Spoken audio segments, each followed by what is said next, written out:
नमस्कार शेतकरी मित्रांनो, 27 जून 2026 रोजी महाराष्ट्र शासनाने सन 2026-27 साठी पुनर्गठित हवामान आधारित फळ पीक विमा योजनेचा नवीन शासन निर्णय म्हणजे जी.आर. जारी केला आहे। या जी.आर. मध्ये कोणत्या फळ पिकांना विमा लागू राहणार, कोणत्या हवामानाच्या धोक्यासाठी नुकसान भरपाई मिळणार, कोण अर्ज करू शकणार, अर्जाच्या अंतिम तारखा काय आहेत आणि यावर्षी कोणते नवीन नियम लागू करण्यात आले आहेत याची सविस्तर माहिती देण्यात आली आहे। चला तर मग शासन निर्णयातील महत्त्वाचे मुद्दे एक एक करून पाहूया। सर्वप्रथम या योजनेमध्ये मृग बहार आणि अंबिया बहार या दोन हंगामांचा समावेश करण्यात आला आहे।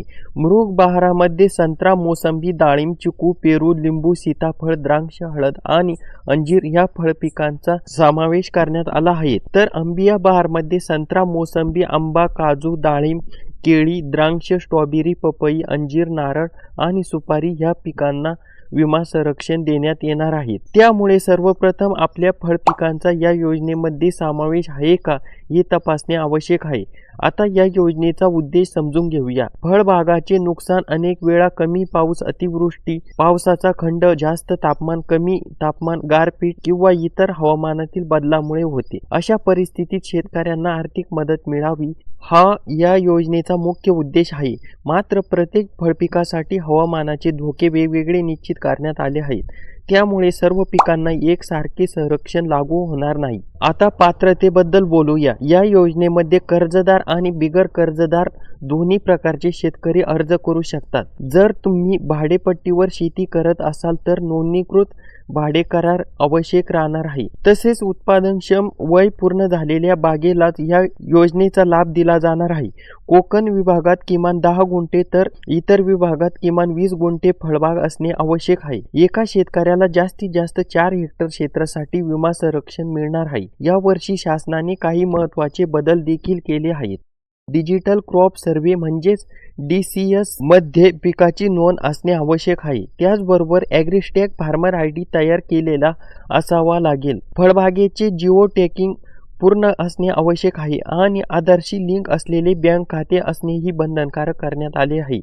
या सर्व बाबी पूर्ण झाल्यानंतर विमा प्रस्ताव ग्राह्य धरला जाणार आहे। आता अर्जाच्या अंतिम तारखाकडे पाहूया। शासनाने प्रत्येक पिकासाठी आणि प्रत्येक बहरासाठी वेगवेगळ्या अंतिम तारखा निश्चित केलेल्या आहेत। उदाहरणार्थ काही पिकांसाठी जून महिन्यात अर्ज बंद होणार आहे, काहींसाठी जुलै, ऑक्टोबर, नोव्हेंबर, डिसेंबर आणि जानेवारीपर्यंत मुदत देण्यात आली आहे। त्यामुळे आपल्या फळपिकांसाठी कोणती अंतिम तारीख लागू आहे हे शासन निर्णयामध्ये एकदा नक्की तपासा आणि त्यापूर्वी अर्ज पूर्ण करा। याशिवाय शासनाने विमा प्रस्तावाची पडताळणी बँक, CSC केंद्र, विमा कंपनी आणि पोर्टलवरील नोंदणीसाठी स्वतंत्र कालमर्यादा निश्चित केलेली आहे।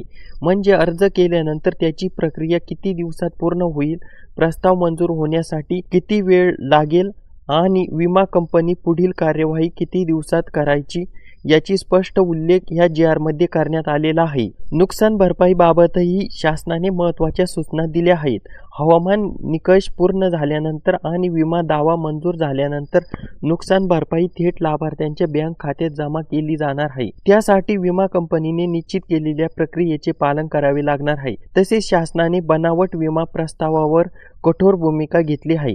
चुकीची माहिती देणे, दुसऱ्याच्या जमिनीवर विमा घेणे, बनावट कागदपत्रे वापरणे किंवा शासनाची फसवणूक करण्याचा प्रयत्न केल्यास संबंधितांवर कायदेशीर कारवाई करण्यात येणार आहे। त्यामुळे अर्ज करताना खरी आणि अचूक माहितीच भरावी। एकूणच पाहता 2026-27 चा हा फळपीक विमा जी.आर. फळबाग धारक शेतकऱ्यांसाठी अत्यंत महत्त्वाचा आहे। त्यामुळे आपल्या पिकाची पात्रता, अंतिम तारीख, आवश्यक अटी आणि शासन निर्णयातील नियम समजून घेऊनच अर्ज करा।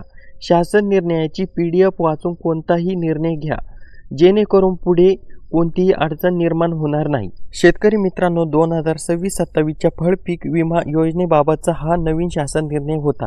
या जी.आर. मध्ये दिलेल्या सर्व नियम, अटी आणि मुदती लक्षात घेऊनच अर्ज करा। शासनाकडून पुढे या योजनेबाबत कोणताही नवीन जी.आर., दुरुस्ती किंवा अपडेट आल्यास त्याची माहिती सर्वात आधी आपण या चॅनलवर पाहणार आहोत।